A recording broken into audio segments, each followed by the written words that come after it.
In tonight's episode, I'll be sharing with you 5 easy steps to become a better learner of the law. Hindi ito mahirap gawin kapatid at maaari mo itong simulan kahit na wala ka pa sa law school. Kahit na ito ay madali lang ay sadyang mararamdaman mo naman ang biglang pag-unlad at pag-asenso sa iyong law school journey. All of this and more coming right up. This episode is brought to you by Dekada! 10 life lessons from 10 years in law school. Sa akdang ito ako na ang nagkamali na dapa, lumuha at nasaktan para ikaw kapatid ay makatapos sa loob ng 4 o 6 na taon. Think of it as a game guide, a cheat sheet that you can use throughout your law school journey. By purchasing this ebook, you are sowing the seeds of free legal aid for those who fall within the gaps of the law.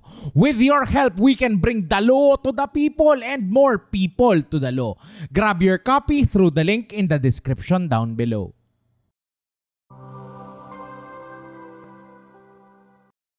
Hi, my name is Lex and welcome to Lex in Motion. In this channel, I'll be helping you build your competence, confidence, and capability in law school. Start today by hitting the subscribe button below. New episodes are posted every Friday. Success in law school hinges on you becoming a creature of habit. You need to be able to get up at the same time every day. For that to happen, you also need to be able to go to bed at the same time every day. Hindi dapat nakadepende ang aral mo sa dami ng ipinababasa sa inyo ng inyong professor. Hindi matatapos ang mga dapat aralin at matutunan sa law school at kahit na ikaw ay abogado na, ay meron ka pa ring mga bagong natututunan. So tip number 1, establish a good routine. Start by building a good schedule. A good schedule is one that balances all of your roles as a productive employee dahil kailangan talaga natin ng matinong trabaho o negosyo para matustusan ang iyong bisyo na kung tawagin ay law school, your role as an efficient learner of the law, and of course, the other facets of your life such as your role as a partner, spouse, parent, friend. Hindi rin dapat mawala ang time para sa Diyos at ang iyong sarili. When you make a good routine, always include 24 hours away from work and from law school. This is going to be absolutely important for your mental health. Rest should be a clear priority kapatid, para kang sulat lang ng sulat sa isang lapis na hindi mo naman natatasa. Tip number 2, find a good environment for you to study. If that is not possible, then make a good environment. In the one-on-one coaching and mentoring program, one of the first and most important habits we practice is to treat our study periods as if it's our worship time. When you really think about it, your reading time and your study time is an actual tangible offering in exchange for your law school dreams. Once you establish your study periods, treat each and every one of them with utmost respect. Don't do anything that you otherwise wouldn't do at church. That means keeping your phone away from your person, sitting up straight and just putting your head down and grinding away. If a quiet place is not available for you, then make one. Usually kapatid, you can make one just by waking up very early. Sa madaling araw kapatid, tulog ang yung mga kaklase, walang dadaldal sa'yo. Tulog din siguro ang karamihan ng mga tao sa bahay ninyo at maaaring ang pusa mo nga lang ang maingay at magulo. A few hours at dawn should be enough for you to learn what you have to learn for the day. Tip number 3, develop good study habits even before you enter law school. Start by learning the codal provisions, cases, and then the textbooks. Do not even try to touch reviewers because these are formatted for people who have already learned the law. They exist to help reinforce, reassemble, and reframe the more fundamental concepts that you can learn from the codal provisions, cases, and your textbooks. Good study habits should help you maximize the limited time you can spend for law school. Walang masyadong talino ang pwedeng mangyari sa'yo kapatid kung pipilitin mong magbasa sa bawat minuto o segundo na meron ka. Hindi mo ikakatalino kapatid kung pipilitin mong magpuyat at mag-aral sa gabi. Here's why. Kung magpupuyat ka sa gabi, ay may malaking chance na ikaw ay mahihirapan ding bumangon sa umaga. Maaaring magising ka man sa iyong alarm ay para bang antok na antok ka pa rin. Maaaring late ka na ring makapasok o makapagsimula ng iyong trabaho. Ramdam mo ang bigat ng katawan at huwag na tayong magpapanggap. Ang espiritu ng katamaran na bumabalot sa iyo hanggang tanghali. Papasok ka ngayon sa klase ng pagod na, kulang sa aral at tarantang-taranta dahil nabalitaan ng bidel ninyo na ang daming mga kasong itinanong. Matawag ka man sa klase ay thank you sana kung naitawid, naigapang o tumalbog-talbog lang hanggang matapos ang klase.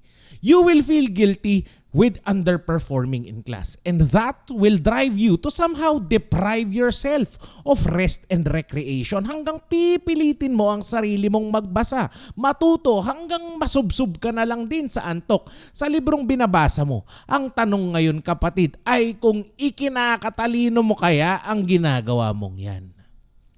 This brings me to tip number 4. Choose your materials wisely. The conventional wisdom here is to study and learn the materials that are easy for you to learn. However, there is still merit in sticking to the required or prescribed materials your professor will give during your first meeting. Don't make the mistake of spending in advance for books you might not need. Another costly mistake is hoarding as many materials as possible. Maraming mga law student ang nalulunod sa kaliwat kanan ng mga suggestion. Ito basahin mo, ay ito ang aralin mo. We end up jumping from one material to another at ang ending ay wala rin naman tayong nababasa. This is especially true when you prepare for the bar exam.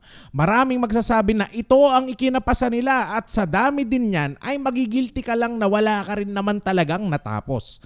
Madaling matukso kapatid na mag-ipon ng mga materials, notes, reviewers na gawa rin ng mga estudyante or more specifically mga naging estudyante ng iyong mga professor. Narito na lahat ng mga itinuturo ng professor at mga kasong favorite niya. Ito ay isang shortcut na dapat mong iwasan kapatid. Pwede sana ito kung sakaling ang professor mo ay siya rin ang magiging professor mo sa review at siya rin naman ang magiging bar examiner mo. Tip number 5, find mentorship wherever it makes sense. Everyone has to start their law school journey at some point. Wherever you are right now, there's a very good chance that you will find someone who has a question that you can definitely answer. Not too long ago kapatid, ikaw rin ay sadyang nagugulumihanan din kung paano ang basa at saan magsisimula. Ngayon ay nasa second year or third year ka na nang wala din namang katiyakan na aral ka nga. During my time in law school, some of our professors set aside a few hours of their time each week for consultation. I took advantage of every possible opportunity here. Minsan sa school na ako nag-aalmusal kung para na lang mauna ako sa pila ng mga gustong magpaturo o matuto kung paano tatalino ang pagsagot sa bawat exam. Sa aking 10 taon sa loob at labas ng law school, naging mentor ko ang aking mga professor, ang aking mga naging boss o kaopisina. Sa kanilang mabibigat na salita ay napanday at nahubog ang aking talino. Kung ikaw naman kapatid ay isa sa nakaririwasang uri sa klase na abot 90 ang exam scores, huwag ka rin sanang magdadamot at tumulong ka rin sa mga kaklase mong pagod, lutang at hindi man lang umaabot sa laylayan ay naroon lang sa maputik na bakya. Salamat kapatid kung inabot mo ang ending ng episode na to. One announcement I would like to make before we end is that the Law School Bootcamp Batch 06 is happening on June 13 to 19, 2022. This is our program to help you decide if you are for law school, if law school is for you, or both. Kung ikaw ay nakapasok na sa law school, pwede ka pa rin makapasok para matikman mo kung ano ang naghihintay para sa'yo. Kung ikaw ay mayroong pagdududa kung kakayanin mo ba ang law school, ay halika na kapatid at magkaalaman tayo. For one whole week, you will be living the harsh life of a hardworking working law student. Dito mo mararanasan ang mag-aral ng magdamag, pumasok sa klase at masubukan kung mayroon bang napuntahan ang pinagpuyatan mo. Dito mo rin mararanasan kung gaano kahirap magpuyat para sa mga bagay na mahalaga. Pero dyan sa jowa mong nagloloko ay parang napakadali lang.